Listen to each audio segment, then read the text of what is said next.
Well, good morning, AP Physics C. We've got a core problem number one that I would like to walk through how easy it is to solve this as long as you know what they're asking. So, this talks about a rabbit that runs across the parking lot, and you actually have a bird's eye view. You're looking down the parking lot. This is the y-axis, and then this is the x-axis of a rabbit who starts off in a position right here. So we can locate that rabbit right there based on this position function x and this position function y. So we really begin by thinking about how this might change over 15 seconds. For instance, how his radial vector is a function of time in both the x dimension, which is I hat, and the y dimension, which is a j hat. So what does that do for us? Well, look, at 15 seconds, we can just go ahead and plug in, and we'll be able to know where this silly rabbit is. So I'm literally going to plug in to the function that is up above.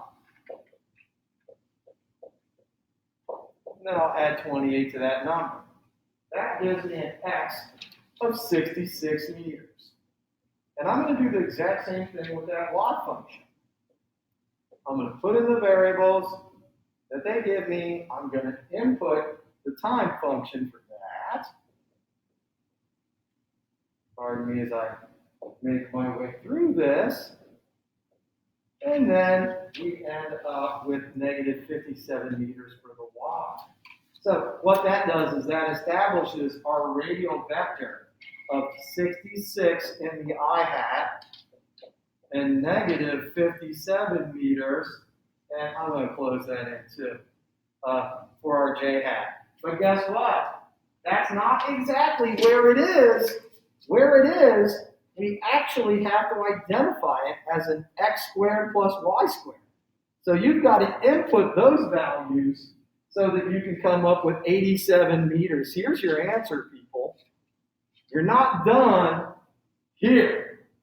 Not done there. No. You got to go over here, and you got to finish it up, and then you got to throw an angle on it. You got to do a tangent theta to that, and that'll give you a negative 41 degrees on a polar coordinate. These are your answers to this first question. What is the rabbit's positive vector r in unit vector notation and in magnitude angle vector notation? So it's actually kind of asking you for three ways to put the answer in there. And man, I know that's an awful lot, but let's get to the tricky part of this question, and that is the next part that says, now that we know where it is, and I'll put that, at time zero, we kind of have it up here, like your time zero is here. There, if I just plotted, if I made an x and y table for this, it would give you something that looks like that. And that's kind of important to know. I didn't really ask you to do it, but that's what it looks like. But let's take a look at this now. Now that we have these functions, how are we going to find the velocity for this? Well, in order to find the velocity for this, we literally just have to differentiate. And I've got to write this up here in calculus notation to make the authors of these questions on the AP exam happy and to let them know that I kind of have an idea of what I'm doing, because I'm going to differentiate that. Okay? And if I do differentiate that, and I use power rule, it's going to come down to this right here.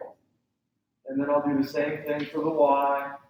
And I know this takes an extra second to do it this way, but it really is a little more concise to write it this way. I'm sure Mr. Hall would agree with me, So you want to make him happy, you want to make the AP people happy. And then I come up with this, 0.44 minus 9.1 So what does that give us? Well, if I plug it in at 15 seconds, I'm going to end up with negative 2.1 meters per second right here. And I'm going to end up with, looks like negative 2.5 meters per second right here. And that's simply by plugging in 15 seconds for each one of these. You literally go back and you plug them in, and look what happens to look what happens. See, we kind of get this projectile-looking thing down there for the velocity vectors, which is pretty cool. But guess what? We're not done with that. We've got to do our V resultant from all this, which means we have to do our x squared plus y squared again. And after we plug that in, we're going to end up with 3.3 meters per second as our magnitude. And then we've got to take an angle theta to make this work, which will be negative 130 degrees polar. To finish this problem off, it wants to know the acceleration vector that matches this. And as you might have guessed, we differentiated to velocity.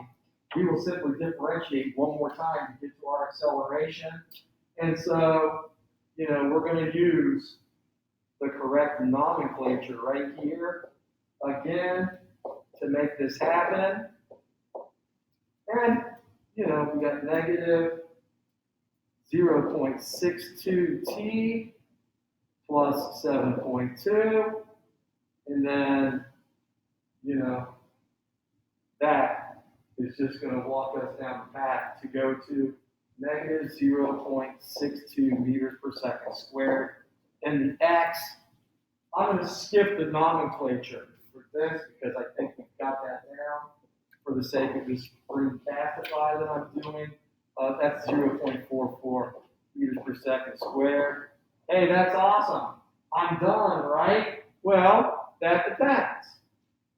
If we're just talking about it in this notation,